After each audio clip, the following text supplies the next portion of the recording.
Ganda ng boot ng Banawe. Easy win.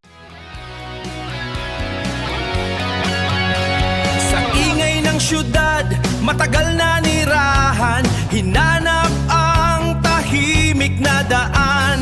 Pepeng Agimat, narito sa Banawe.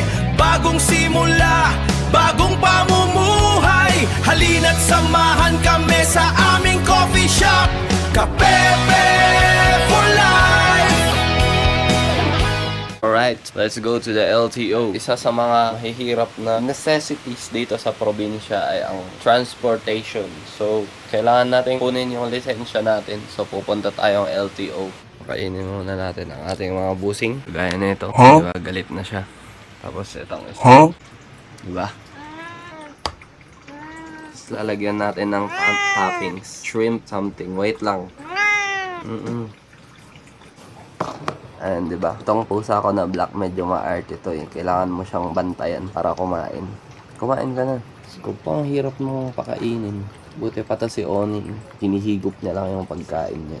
Okay, tara, let's go LTO. Ayan ang aking kapitbahay. The strongest man in Banawe. Lalakarin ko lang pa LTO. Bili pala muna akong drinks. Ito na yung ating drinks. Kasama kong aking cousin.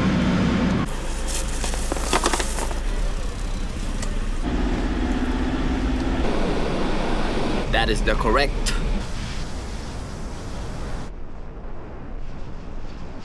Tara, tayo ay kakain. Kain tayo mga kapaypay.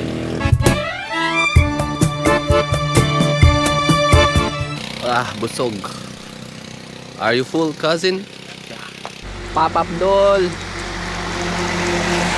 Walang pop-up doll. Tara, nag-rubbles.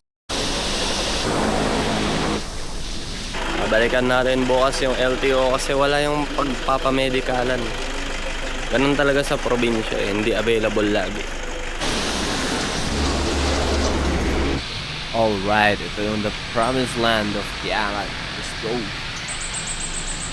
Napaka-cute naman ng aso, ng kamahal-mahalan ng aso, ng sobrang cute naman ng aso yan.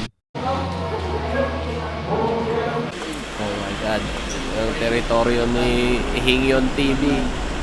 Idol! Arriving at Banawe Station.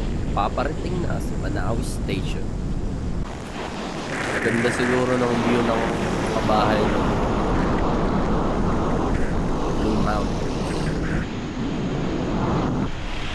Yan ay humakakatang.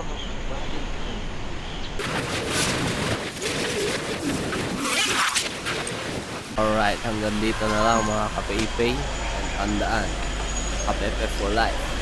Bye.